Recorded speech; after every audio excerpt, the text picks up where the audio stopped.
Palace laser show देखने के लिए, विक्टोरिया पैलेस। 250 मीटर ज्यादा दूर नहीं है यहाँ से। हाँ। उतना तो मेरा वेसल रहता है इस साइज का। हाँ। वही हम बोल रहे हैं। कौन सा नंबर गेट से घुसना है?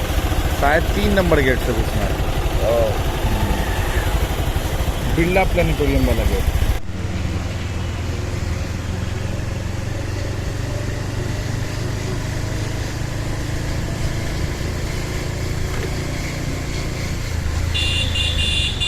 ये देखिए इधर से ही जाना है, समझे? वही गेट है, वही गेट है।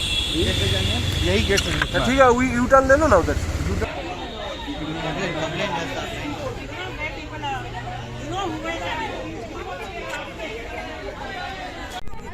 स्लो है, आईफोन नहीं है ना।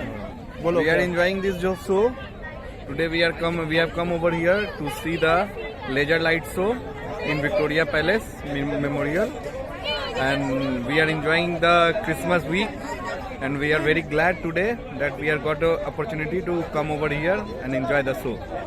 That's all.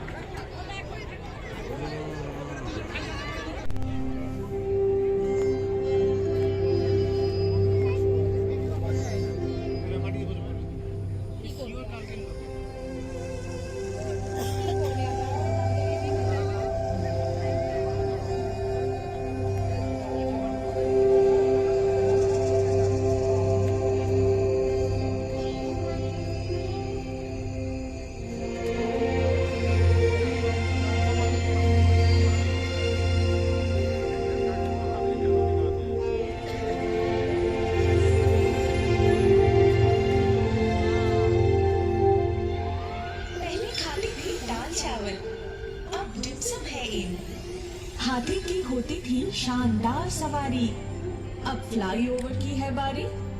कुछ बदलता हुआ, कुछ पहले सा है कलकत्ते का सीन। इस डोम की ऊंचाई से ये सारे नजारे देखती हूँ मैं। कितनी किस्से कहानियां हूँ मैं समेटे हुए। तो शुरू करें, 1 2 3।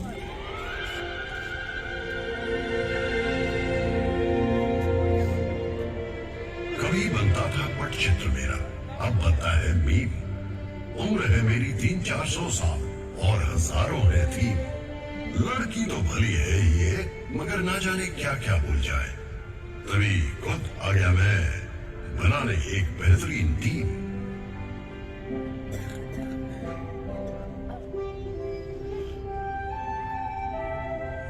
देवियों और सज्जनों, इनसे मिलिए। आप लोग जहाँ बैठे हैं, किसी समय ये यहाँ घुमा करते थे।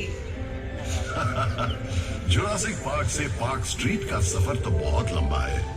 अगर वहां से शुरू करोगी तो मोबाइल फोन तक पहुंचते पहुंचते 52 एपिसोड का सीरियल बन जाएगा। क्यों ना हम ब्लैक एंड व्हाइट के जमाने से शुरू करें? तो फिर वहां से शुरू करें।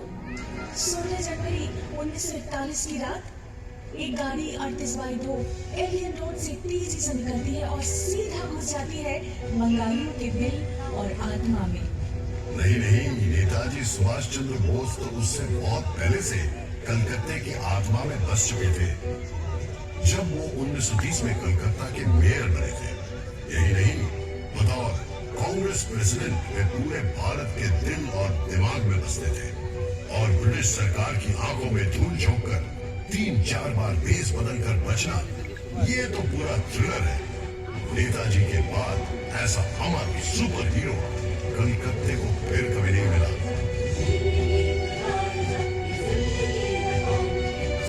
अच्छा, तो चलो ये भी बता दो कि कलकत्ते का सबसे बड़ा विलेन कौन है? इस पर तो मैं एक ऐसे विलेन का नाम लूंगा जिसका कोई नाम ही नहीं। नाम ही नहीं? मतलब? 1989 में लगातार 6 महीनों तक एक अनजान व्यक्ति रात के अंधेरे में सड़क पर सोते हुए 13 बेघर लोगों का पत्थर से खून करता है। मीडिया ने उसे नाम दिया स्टोन मैन। नहीं, इतने भयानक किस्से से इतिहास की शुरुआत होगी? मुझसे पूछो तो सबसे बड़ा विलेन है अमिताभ बच्चन। अमिताभ बच्चन? वो क्यों? वाह भाई वाह, नौकरी की तो कलकत्ते में, थिएटर किया तो कलकत्ते में, पर फिल्मों की बारी आई तो पहुंच गए बम्बई। क्या जाता अगर बांग्ला सिनेमा में ही रोमांटिक हीरो बन जाते? इस लॉजिक से तो क्लिफ रिचर्ड का बचपन भी यही गुजरा है, कलकत्ता में। अरे मतलब हावड़ा में, एक ही बात है। वो भी यही रहते तो शायद सुमन चटर्जी की जगह खुद ही जीवनमुखी गाने लगते, है ना? और पेले, वो भी तो कलकत्ता आए थे। और लियोनेल मेसी, वो भी तो। देखो, मैं एक बात साफ कह दूं, फुटबॉल को लेकर कोई मजाक नहीं। 1912 आईएफए शीट के फाइनल में मोहन बागान क्लब के जाबाज खिलाड़ियों ने अंग्रेज टीम ईस्ट यॉर्कशायर रेजिमेंट को 2-1 स्कोर से हरा दिया था। जरा सोचो तो, अंग्रेजों के राज में पराधीन देश अंग्रेज टीम को ही हरा देता है, और एक ऐसा दल जिसने सभी भारतीय हैं। कलकत्ते के इतिहास में जगमगा रहा है ये दिन। वाकई, पर उसी साल ही तो भारत की राजधानी कलकत्ता से बदलकर दिल्ली कर दिया गया था। उससे पहले 139 सालों तक मैं ही तो राजधानी था, ब्रिटिश भारत का मोस्ट इम्पोर्टेंट शहर। ओहो, तो इसमें दुखी होने की क्या बात है? उन दिनों कलकत्ते में स्वाधीनता आंदोलन की एक ऐसी लहर थी जो अंग्रेजों से संभाले नहीं समझ रही थी। तभी उन्होंने 1905 में तय किया कि बंगाल को 2 भागों में बांट दिया जाए। लॉर्ड कर्जन ने एक चिट्ठी में लिखा था, कलकत्ता षड्यंत्र का एक महाकेंद्र बन गया है, इसे इस सिंहासन से हटाना ही पड़ेगा। अरे याद नहीं, सुरेंद्र नाथ बैनर्जी के नेतृत्व में राष्ट्रवादी इंडियन एसोसिएशन यहीं पर तो बनी थी। फिर यही गठित हुई ऑल इंडिया नेशनल कॉन्फ्रेंस, जिससे आगे चलकर कांग्रेस का जन्म हुआ। तभी तो अंग्रेज सुरेंद्र नाथ को सरेंडर लॉर्ड बुलाते थे, और इसी जोर विरोध के चलते ही तो अंग्रेज बंगाल के टुकड़े करने में असफल रहे। हाँ, तभी तो 6 साल बाद गुस्से में आकर राजधानी को ही बदल डाला। पता है इससे क्या साबित होता है? कि तुम एक बहुत ही प्रभावशाली शहर हो, अन्याय के खिलाफ आवाज उठाने वाला शहर।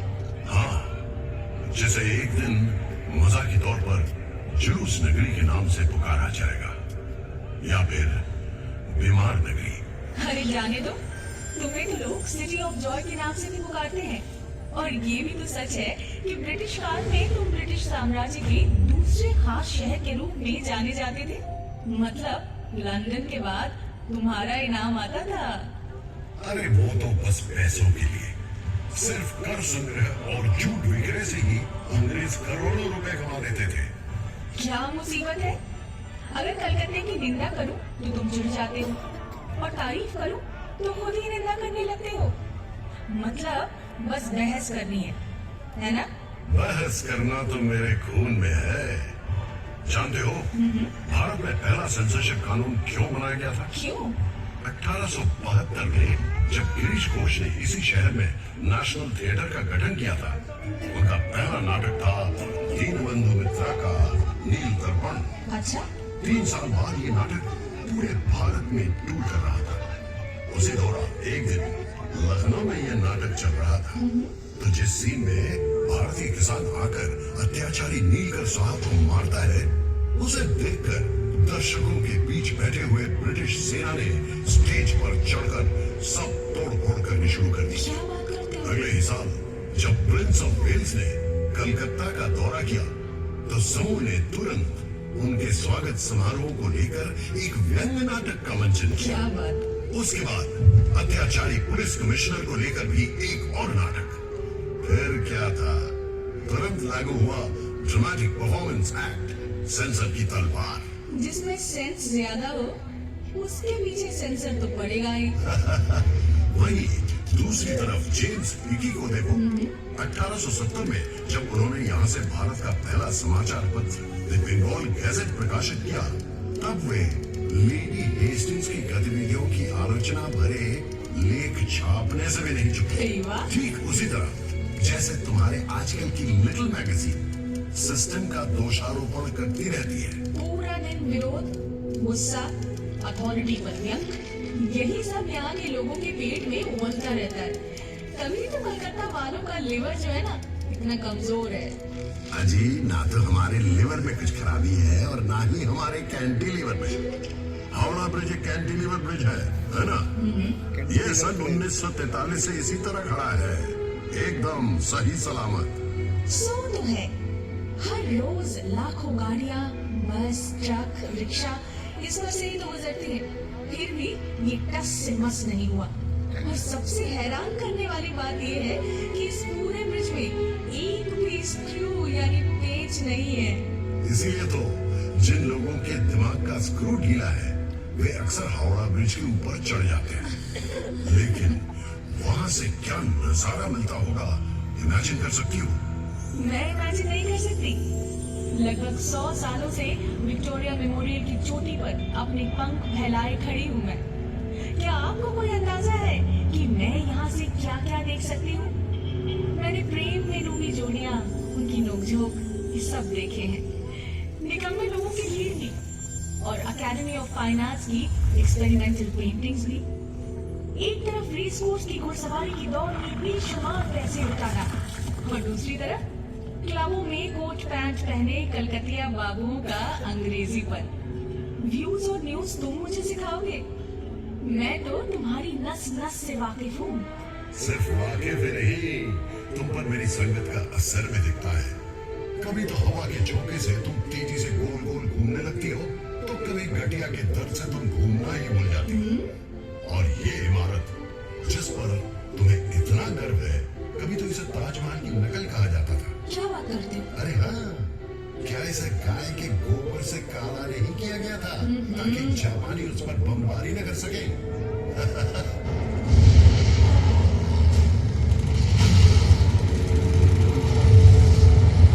इसमें इतना हंसने की क्या बात है?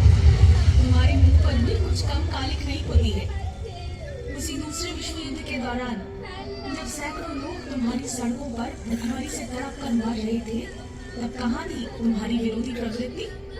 जब कलकत्ता वासी सड़कों पर उन मरते हुए लोगों को लांघ कर ऑफिस जाते थे, मौज मस्ती करते थे, इन भूख से बिलखते लोगों की आह को दबाने के लिए अपने घरों के दरवाजे बंद कर ग्रामोफोन पर गाने सुनते थे, तब कहाँ था तुम्हारा विरोध? देखो, मानता हूँ कि जितना करना चाहिए था उतना तो खैर नहीं हो पाया, लेकिन ये भी सच है कि उस दौरान शहर की गली मोहल्ले में मुफ्त रसोई भी खोली गई थी, और वो भूखमरी तो सरकार, राजनीतिज्ञों और आला अफसरों द्वारा रचाई गई थी। स्वयं विंस्टन चर्चिल भी इतने सारे लोगों की मृत्यु की जिम्मेवारी से पल्ला नहीं झाड़ सकते थे। क्या तुम जानते हो इस अकाल के बारे में उन्होंने क्या कहा था? वैसे ही कम खाने वाले बंगालियों की भूख मजबूत यूनानियों की तुलना में कम गंभीर है। इंसान इतना असंवेदनशील कैसे हो सकता है? ये भी मत भूलना, बिजोन भट्टाचार्य द्वारा रचित अद्भुत नाटक नौबान्नो इसी भूखमरी पर आधारित था, और इसका मंचन भी इसी शहर में किया गया था। ये तुमने बिल्कुल सही कहा। इसका श्रेय तो तुम्हें ही जाता है। 1942 में स्थापित इप्टा यानी इंडियन पीपल्स थिएटर एसोसिएशन वामपंथी कलाकारों का ही संगठन था, जिसने कलकत्ता को न जाने कितने अनमोल रत्न दिए। और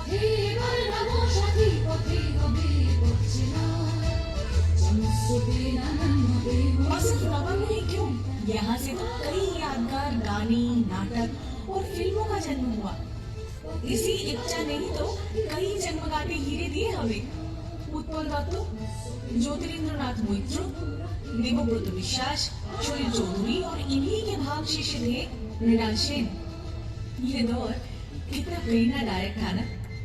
समाज को बदलने के लिए कला को एक हथियार के रूप में उपयोग करके हजारों लोगों को उत्कृष्टता और जुनून के साथ प्रेरित किया था इप्टा मूवमेंट ने।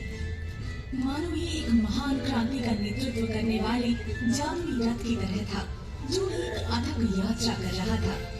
1943 में पड़े अकाल के लगभग 170 वर्ष पहले बंगला सन 1176 में आई भूखमरी भी तो इंसानों की ही देन थी। ब्रिटिश द्वारा रचित भूखमरी वो जनता को बड़ी बर्बरता से निचोड़ कर लगान वसूल करते थे। उन्होंने किसानों को अपने धान के खेतों में अफीम और नील बोने के लिए मजबूर किया था।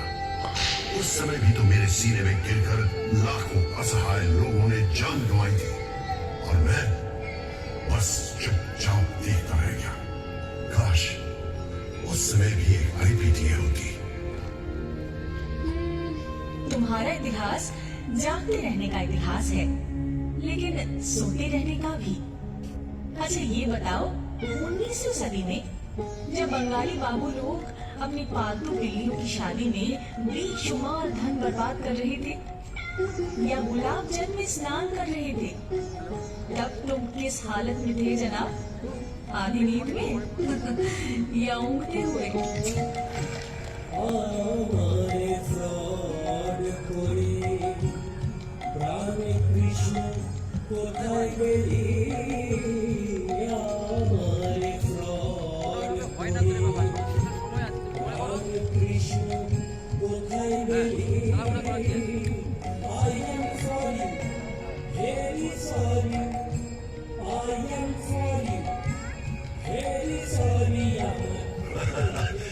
तब मुझे बड़ा मजा आता था।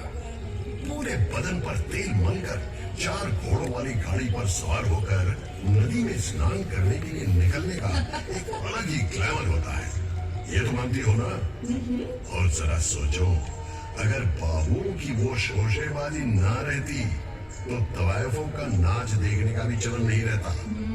फिर ना तो उनके पैसों से ढेर सारे स्कूल कॉलेज खुलते और ना ही मेरा सबसे खूबसूरत और जगमगाता त्योहार दुर्गा पूजा अस्तित्व में आता। दुर्गा पूजा नहीं होती? मगर क्यों? अरे शोभा बाजार के बाबू नवकृष्ण देव ने ही तो मदरसे बनाने के लिए ढेर सारे रुपए दिए थे, सड़कें बनवाई थी और पूरे देश भर से गायकों संगीतकारों को बुलवाकर बड़े बड़े संगीत सम्मेलन करवाते थे। और उन्होंने न केवल पलासी की लड़ाई में सिराजुद्दौला के खिलाफ साजिश में भाग लिया, बल्कि अंग्रेजों की जीत की खुशी में एक शानदार दुर्गा पूजा का भी आयोजन किया था। उसी के चलते ही तो हमारे कैलेंडर में दुर्गा पूजा को इतना महत्वपूर्ण स्थान मिला। क्या बात करते हो? दुर्गा पूजा की शुरुआत उसी व्यक्ति ने की जिसने बंगाल को अंग्रेजों के हाथ में सौंपने का षड्यंत्र रचा था। बिल्कुल, शायद बंगाल अंग्रेजों के हाथों कभी ना आता अगर 1756 में सिराजुद्दौला अपनी विशाल सेना लेकर मुझ पर आक्रमण न करता।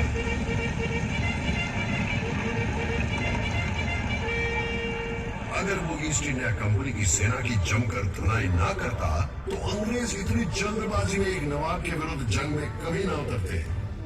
जंग में तो वे जरूर उतरते, बस उनके प्रॉपर नाम सब बदल जाते। और वैसे भी वो उस मुल्क पर कब्जा किए बिना कहाँ बैठे रहने वाले थे। 24 अगस्त 1690 को मूसलाधार बारिश के बीच कंपनी के एजेंट जॉब चार्नॉक ने जैसे ही अपनी नाव यहाँ बांधी, बस तभी से समय का पहिया घूमा और तुम्हारे इतिहास की शुरुआत हुई। यहाँ मैं तुमसे सहमत नहीं हूँ। एक नहीं 2 पहलुओं से। चाणक्य के पहुंचने के बहुत पहले कवि कंकन मुकुंद राम ने मेरे विषय में लिखा था। उससे भी पहले 1495 में कवि विप्रदास पिपिलाई ने अपना मनसा मंगल काव्य में भी मेरा जिक्र किया था। अच्छा? सावर्ण राय चौधरी के परिवार अंग्रेजों के आने के पहले से ही कलकत्ता में जमींदार थे। मेरे इतिहास की शुरुआत तो बहुत पहले से हुई थी। और ना ही तुम ये कह सकती हो कि चाणक्य के आगमन के साथ साथ चीजें भी बदतर हो गई। राम मोहन राय ने सतीदाह प्रथा बंद जरूर करवाई थी, लेकिन इतना बड़ा काम क्या वो अकेले कर सकते थे? तुम्हारे राइटर्स ब्रिगेड के अत्याचारी ब्रिटिश अफसर को गोली मारने के बाद विनय बादल दिनेश ने आत्महत्या की थी। और हाँ, तुम्हारे एक प्रसिद्ध बैरिस्टर चित्तरंजन दास, वही जिनके कपड़े पेरिस से धुलकर आते थे, उन्होंने भी तो अपने सारे यूरोपियन कपड़ों को जलाकर खादी पहनना शुरू कर दिया था। और जिस व्यक्ति को उन्होंने अलीपुर बमबारी मामले में बाइज्जत बरी करवाया था, वो कोई और नहीं बल्कि poet of patriotism Arvind Ghosh थे। अरे तुम तो वो शहर हो जहाँ क्रांतिकारी संगठन अनुशीलन समिति का गठन हुआ था।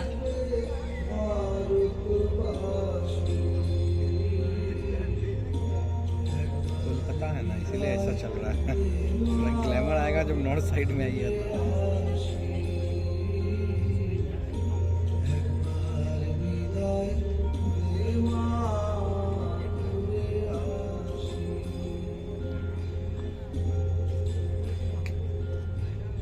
हाँ, सो तो है, मगर ये भी तो सच है, जिस मॉन्यूमेंट को 1828 में ईस्ट इंडिया कंपनी द्वारा दो युद्ध में जीत हासिल करने की खुशी में कमांडर डेविड ऑक्टरलोनी की याद में बनवाया गया था, 1969 में उसी का नाम बदलकर शहीद मीनार रख दिया गया, जिसे भारत के स्वाधीनता संग्राम में हुए शहीदों को समर्पित किया गया। इसमें नाराज होने की क्या बात है? मैं तो बस सोच रहा था। इसे कहते हैं ख्याली पुलाव पकाना। अगर कलकत्ता की सड़कों पर शेर चीते घूमते रहते तो फिर क्या होता? अरे बंगाल का शेर यानी कि बाघ, वो तो बहुत प्रसिद्ध है और वो कलकत्ता में ही रहते थे। कलकत्ता विश्वविद्यालय, जिसकी स्थापना 1857 में हुई थी, उसके ठीक 50 साल बाद 1907 में उन्होंने इसकी कमान संभाली और पूरी जिम्मेदारी के साथ उसका एक नया रूप दे डाला। वो थे सर आशुतोष मुखोपाध्याय। और बब्बर शेर? बब्बर शेर यानी सिंहो, हाँ वो भी है।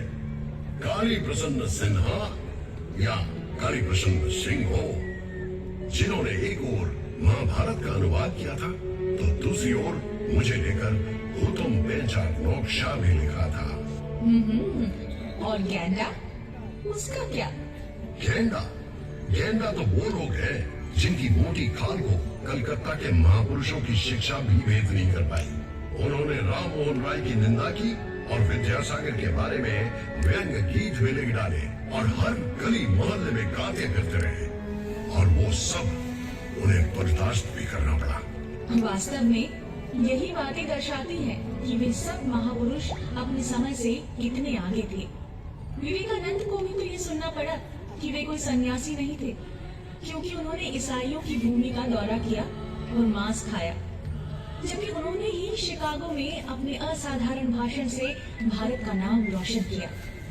उनके गुरु श्री रामकृष्ण को भी तो सुनना पड़ा था कि वे अनपढ़ हैं, जबकि उन्होंने अपने सहज भाव तथा धर्म ज्ञान के प्रकाश से अनगिनत ज्ञानी और विद्वानों को एकत्रित कर लिया था। ये वही महात्मा है जिन्होंने जो तो मौत तो पौत का प्रचार किया, यानी कि जितने दृष्टिकोण हैं उतने ही रास्ते हैं। उन्होंने न केवल सर्वधर्म समभाव की बात की, बल्कि कलकत्ता के जीवन दर्शन के बारे में भी बताया। रविंद्रनाथ टैगोर को भी कुछ कम नहीं सहना पड़ा। उन्हें तो ये भी कहा गया था कि उनकी सभी लेखनी अस्पष्ट है और उन्होंने बिल्कुल बेतुके उद्देश्यों को लेकर शांति निकेतन की स्थापना की है, परंतु उनको मिले नोबेल पुरस्कार आज भी मेरी गौरव गाथा की पहली पंक्ति है। 1911 में भारत की राजधानी के दर्जे से भले ही मुझे विस्थापित कर दिया गया, लेकिन उसके सिर्फ 2 साल बाद ही मेरे सिर पर एक ऐसा ताज पहनाया गया जिसकी चमक कभी भी कम नहीं होने वाली। नोबेल कमेटी ने घोषणा की, रविंद्रनाथ टैगोर को उनके गहरे, संवेदनशील, ताजा और सुंदर कविता के कारण पुरस्कार से सम्मानित किया जा रहा है। बिल्कुल। क्या तुम एक ही शहर से 6 नोबेल पुरस्कार विजेताओं की कल्पना कर सकते हो, और वो भी 5 अलग अलग क्षेत्रों में? 1902 में रोनाल्ड रॉस को नोबेल प्राइज मिला चिकित्सा विद्या के लिए। 1930 में फिजिक्स के लिए नोबेल मिला सीवी रमन को। 1979 में मदर टेरेसा को नोबेल शांति पुरस्कार प्राप्त हुआ और 1998 में अमर्त्य सेन को नोबेल मिला इकोनॉमिक्स के लिए, और 2019 में अभिजीत विनायक बंदोपाध्याय को वैश्विक स्तर पर गरीबी कम करने की ओर किए गए उनके कार्यों के लिए नोबेल पुरस्कार से सम्मानित किया गया। ऐसा नहीं है कि नोबेल मिलना ही सब कुछ है। वैज्ञानिक जगदीश चंद्र बोस ने भले ही नोबेल पुरस्कार ना जीता हो, लेकिन वो मेरे आकाश के एक जगमगाते सितारे हैं। उनकी प्रतिभा पेड़ पौधों में जीवन की खोज से लेकर रेडियो के आविष्कार तक फैली हुई है। आचार्य प्रफुल्ल चंद्र राय इंग्लैंड की रॉयल केमिकल सोसाइटी द्वारा केमिकल लैंडमार्क पुरस्कार से सम्मानित होने वाले पहले गैर यूरोपीय थे। बोस आइंस्टाइन स्टैटिस्टिक्स के मानक वाहक सत्येंद्र नाथ बोस के नाम पर बोसोन कण का नाम रखा गया है। भारत में स्टैटिस्टिक्स चर्चा के जनक योजना आयोग के वास्तुकार प्रशांत चंद्र महालानबिस भी इसी शहर के निवासी थे, जिनका जन्मदिन अब नेशनल स्टैटिस्टिक्स डे के रूप में मनाया जाता है। मुझे तुम्हारे गुब्बारे को पंचर करने का बेहद अफसोस है, लेकिन विज्ञान का ये महान केंद्र कभी कभी अवैज्ञानिक संख्याओं का केंद्र भी बन जाता है। 1857 में कलकत्ता में अचानक मृतकों के वापस लौटने की अफवाह फैली। किसी ने कहा इस साल जितने लोगों की मौत हुई है वे सभी लोग काली पूजा की रात को लौट आएंगे। और फिर कुछ लोग बोले नहीं नहीं, पिछले 10 सालों में जितने लोगों की मौत हुई है वे सभी 15वीं कार्तिक को वापस लौट आएंगे। पूरे शहर में हलचल मच गई। बहुत से लोग बेचैनी से अपने मृतक परिजनों के लौटने का इंतजार करने लगे। इस पर गाना भी बना लिया गया था, पता है? मर गया था जो आ रहा लौट के, बहता हुआ आ रहा है राना घाट पे, पतली गर्दन उसकी और पेट है फूला सा, पानी पी पी कर बन गया है जली सा। Guilty as charged। 1979 की अफवाह भी कुछ कम नहीं थी कि अमेरिका द्वारा भेजा गया सैटेलाइट स्काईलैब कभी भी टूटकर गिर पड़ेगा। लोगों का बस चलता तो वो आसमान की ओर देखते हुए ही सड़क पर चलते। कोई कोई तो पूरा दिन हेलमेट पहनकर ही घूमते थे। हाँ, स्काईलैब के कुछ टुकड़े गिरे जरूर थे, लेकिन वो ऑस्ट्रेलिया था, पर्थ और उसके आसपास के कुछ अन्य जगहों पर। कलकत्ता से उसका दूर दूर तक कोई संबंध नहीं था। लेकिन सबसे बड़ी अफवाह या शायद पागलपन था कि गणेश जी ने दूध पीना शुरू कर दिया। 1995 में एक दोपहर को, याद है तुम्हें? चाहे वो मंदिर के गणेश हो, कैलेंडर के गणेश हो या फिर दीवार पर टंगे गणेश हो, सभी गणेश जी ऐसे दूध पी रहे थे जैसे कि मानो उनका जीवन उसी पर निर्भर हो। सभी दूध लेकर सिर के बल भाग रहे थे कि अपने निकटतम गणेश जी को दूध पिलाया जाए। मानो अगर वे इस मिरेकल को देखने से चूक गए तो उनके पुण्य का जो कोटा है ना, वो कम हो जाएगा। इसे ही कहते हैं डिरोजियो का फैंटम पंच। तुम उसे जानती हो? तुम्हारे से काफी पहले एक 17 साल का एंग्लो इंडियन लड़का जो हिंदू कॉलेज में अंग्रेजी का शिक्षक था, जिसने अपने छात्रों से कहा तर्क करो, मान्य करो, अपने तर्क का उपयोग करो, परंपरा को चुनौती दो। और उसके लगभग सभी छात्र, उन्हें शिष्य कहना बेहतर है, जो दूर दूर तक यंग बंगाल के रूप में फैल जाते हैं और जुट जाते हैं समाज को सुधारने की कोशिश में। ये सब भी तो यहीं पर हुआ था ना? मुझे अच्छे से याद है किस प्रकार उन युवाओं ने रूढ़िवादी ब्राह्मणों को झकझोर कर समाज को सुधारने की कोशिश की। 70 के दशक में एक और युवा दल ने हिंसापूर्ण नक्सल आंदोलन के माध्यम से ठीक उसी प्रकार सिस्टम पर प्रचंड प्रहार करने की कोशिश की थी। लेकिन इस बार बम और गोलियों से समाज सुधार की इस प्रक्रिया का प्रशासनिक जवाब भी बहुत जोरदार था, क्योंकि तब तक राजनीतिक परिस्थिति काफी जटिल हो चुकी थी। वो एक भयानक दौर था। रात भर बम के विस्फोटों और पुलिस जीपों की गड़गड़ाहट सुनाई देती थी और सुबह होते ही नजर आती थी गंगा के तट पर बहते हुए न जाने कितने प्रतिभाशाली युवकों की लाशें। गर्म जवान खून के धब्बों से तुम्हारा शरीर उस दिन लाल हो गया था। विचारधारा और परंपरा खो गए थे एक नई मुखौटे के पीछे। हाँ, जो तो मौत तो बहुत। नक्सल आंदोलन किसी के लिए आतंक का कारण बना तो किसी के लिए रोमांटिक नॉस्टैल्जिया। चीन का चेयरमैन हमारा चेयरमैन, इस स्लोगन को लेकर कुछ लोग मुंह बनाकर मंद मंद मुस्कुराते भी थे। पर मुझे बताओ, क्या कोई यहाँ रहकर चीन के नेता से प्रभावित नहीं हो सकता? क्या कलकत्ता विश्व नागरिकता का केंद्र नहीं? हाँ, यहाँ मैं तुमसे बिल्कुल सहमत हूँ। अकेला हिंदू कॉलेज ही इस बात का एक शक्तिशाली प्रमाण है। अंग्रेजी भाषा सीखनी है, पाश्चात्य संस्कृति को समझना है, और उसे अपनी संस्कृति के साथ जोड़ना है। इन सिद्धांतों को लेकर, इन उद्देश्यों को लेकर भारत के अन्य किसी प्रांत में इस प्रकार का एक स्कूल स्थापित करना शायद नामुमकिन था। 1817 में अंग्रेजों और बंगालियों ने मिलकर एक ऐसा काम किया जो ना किया होता तो शायद बंगाल रेनेसा नहीं होता। हाँ बिल्कुल, मगर बंगाल रेनेसा का सोचता हूँ तो वाकई विश्वास नहीं होता। अकेले ठाकुर परिवार को ही देखो, ऐसा लगता है मानो 10-10 प्रतिभाशाली व्यक्तियों के गुण उनके परिवार के एक सदस्य में भर दिए गए। द्विजेंद्र नाथ ठाकुर, जिन्होंने संस्कृत से बांग्ला में मेघदूतम का अनुवाद किया, बांग्ला में दर्शन शास्त्र पर किताबें लिखी, आशुलिपि के बांग्ला संस्करण में सुधार किया और यहाँ तक कि बक्से बनाने पर भी एक किताब लिख डाली। सत्येंद्र नाथ ठाकुर ये प्रथम भारतीय IAS थे और उस जमाने में अपनी पत्नी को अपने साथ विदेश लेकर गए। अच्छा? ज्योतिरिंद्र नाथ ठाकुर एक श्रेष्ठ चित्रकार, नाट्यकार, निर्देशक और अभिनेता थे। देवेंद्र नाथ ठाकुर ने तो सिर्फ 3 घंटों में डिक्टेशन देकर ब्रह्म धर्म पर पूरी किताब ही लिख डाली। गगनेंद्र नाथ ठाकुर एक असाधारण चित्रकार थे। वो कार्टून बनाने के साथ साथ क्यूबिस्ट पेंटिंग भी बनाते रहे। क्या बात है? और अवनिंद्र नाथ के चित्र और कहानियां दोनों ही बंगाली संस्कृति का खजाना माने जाते हैं।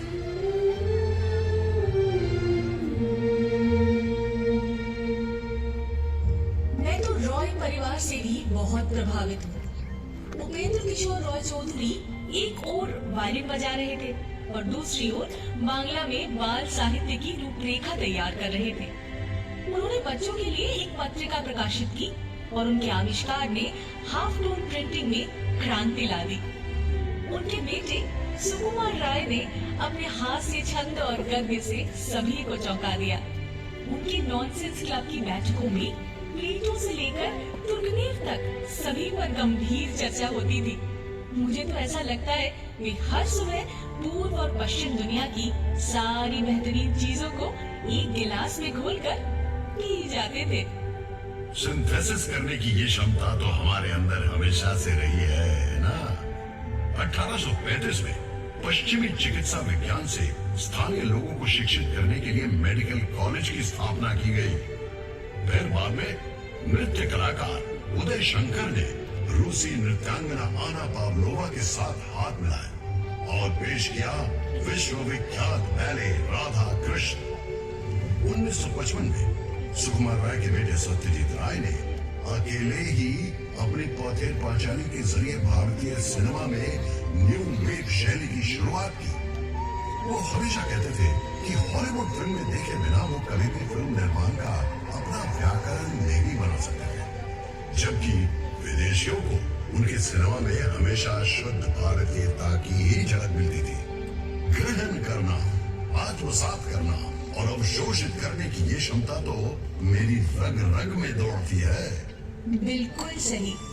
सत्यजीत राय ने पूर्व और पश्चिम दोनों को समान रूप से बोध किया है। तभी तो 1992 में उन्हें life time achievement Oscar award से सम्मानित किया गया।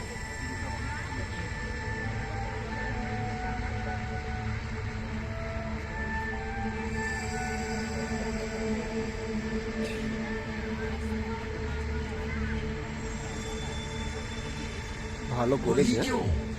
उसी वर्ष की हाँ, शुरुआत अच्छा। में शुभ्रत मित्रों को भी सिनेमेटोग्राफी में उत्कृष्टता के लिए Eastman कोडाक life time achievement award से सराहा गया था। कितनी अजीब बात है ना। शुभ्रत मित्र सत्यजीत राय की शुरुआती फिल्मों में कैमरामैन हुआ करते थे। अफसोस कि उन्हें कभी भी वह प्रसिद्धि नहीं मिली जो दुनिया के सर्वश्रेष्ठ सिनेमेटोग्राफर में से एक के रूप में उन्हें मिलनी चाहिए थी। माफ करना, गुमनाम नायकों के प्रति तुम्हारा ये जो जुनून है ना कि मेरी समझ से परे है। समझ ही नहीं आता कि तुम असल में उदार हो या अत्यधिक आलोचनात्मक। जब भी ये दुनिया आपके शहर के किसी का गुणगान करे, कलकत्ता वासी तुरंत एक दूसरे व्यक्ति को पेश कर देंगे और कहने लगेंगे, भाई इनमें क्या कमी है, इन्हें इनका हक क्यों नहीं मिला। क्यों नहीं? कलकत्ता के लोग विजेताओं को लेकर जश्न मनाना भी जानते हैं और साथ साथ जो लोग पीछे छूट गए हैं उनका सम्मान करना भी। हम उन लोगों की उपेक्षा नहीं करते जिन्होंने पुरस्कार नहीं जीता, जो बिना प्रसिद्धि के ही चले गए, क्योंकि हम जानते हैं कि किसी कलाकार या विचारक का मूल्यांकन कैसे किया जाता है, ये देखकर कि उन्होंने कितना पुरस्कार एकत्रित किया है, ना कि ये समझकर कि उन्होंने कितना सोना बटोरा है।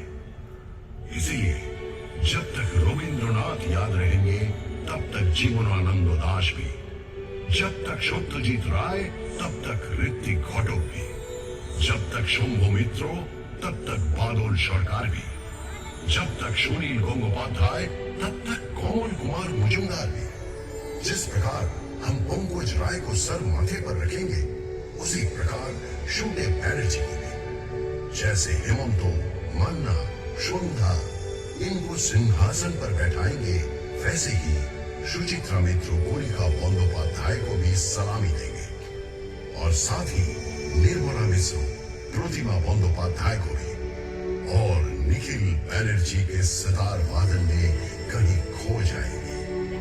ये कोई सनक नहीं, इसे कहते हैं गहरी अंतर्दृष्टि, समझे?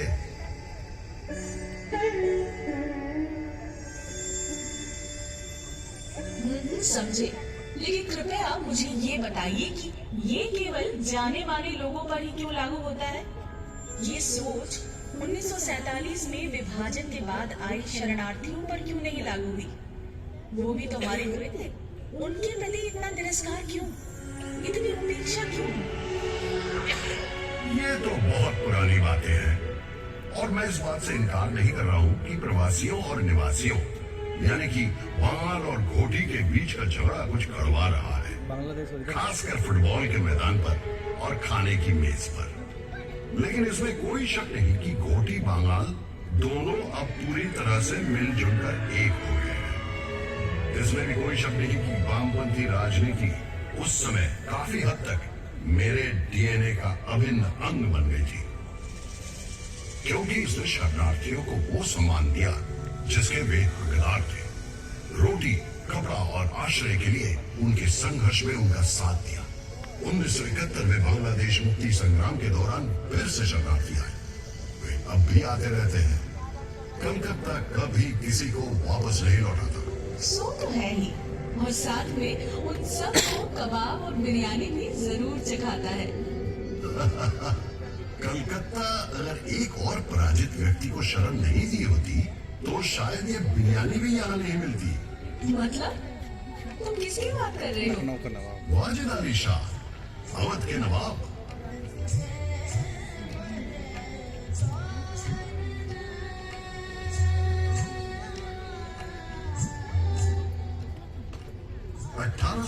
में अंग्रेजों ने बिना किसी लड़ाई के उन्हें गद्दी से हटाकर निर्वासित कर दिया कलकत्ता में।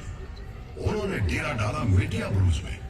धीरे धीरे संस्कृति में, कपड़ों में और खान पान में मेटिया ब्रूज छोटा लखनऊ बन गया। इस प्रक्रिया में स्थानीय संगीत और नृत्य भी प्रभावित हुए, लेकिन उससे कई गुना ज्यादा प्रभावित हुए कलकत्ता वालों का खाने का स्वाद और खाना पकाने के बर्तन आदि।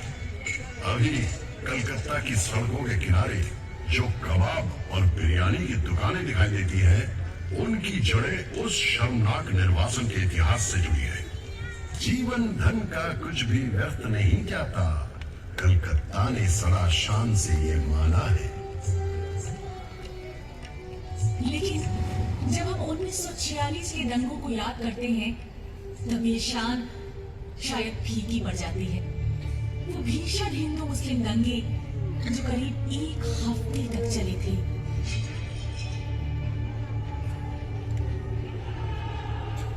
आगे शर्म से सिर झुक जाता है। पर हाँ, साथ ही हमें ये भी भूलना नहीं चाहिए कि कई हिंदू परिवारों ने उस समय मुसलमानों को आश्रय दिया था और कई मुसलमानों ने अपने हिंदू मित्रों की जान बचाई थी। कलकत्ता हमेशा उसी जज्बे को संजोकर आगे बढ़ता रहा है। खैर वो जो विदेशों में जब रविशंकर और अल्लाह रखा मिलकर अविश्वसनीय संगीत रचना करते हैं, जब वीरेंद्र कृष्ण भद्र का महिषासुर मर्दिनी कानों में बजने लगता है मुस्लिम कलाकारों का अलौकिक वादन के साथ, क्या तब उसी जादुई जज्बे का आभास नहीं होता?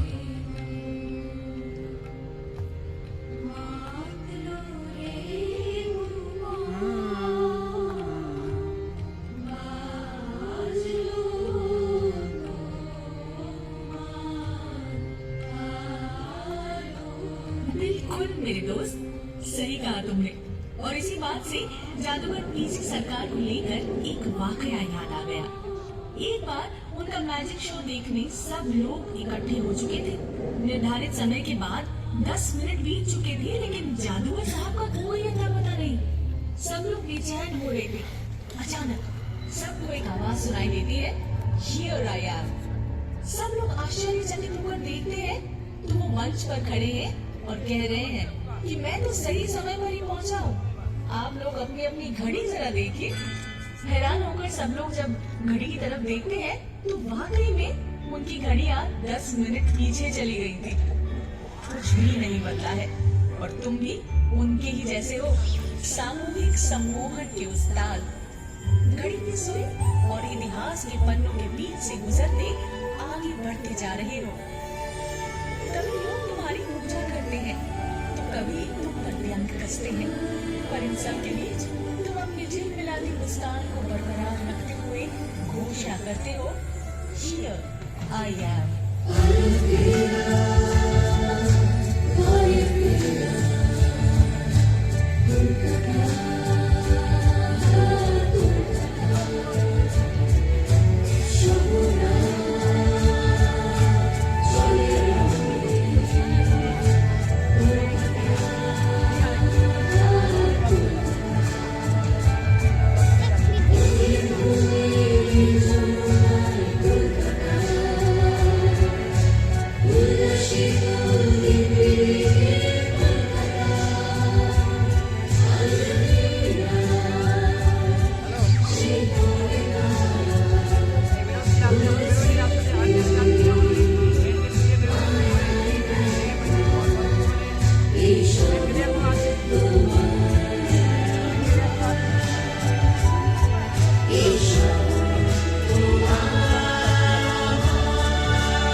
बोलो कैसा लगा? बहुत अच्छा लगा शो, डिसेंट शो है, अच्छा लगा। यहाँ पे आके कुछ जानने को मिलेगा हिस्ट्री के बारे में, जो बहुत कुछ जानने को नहीं पता था। अच्छा लगा।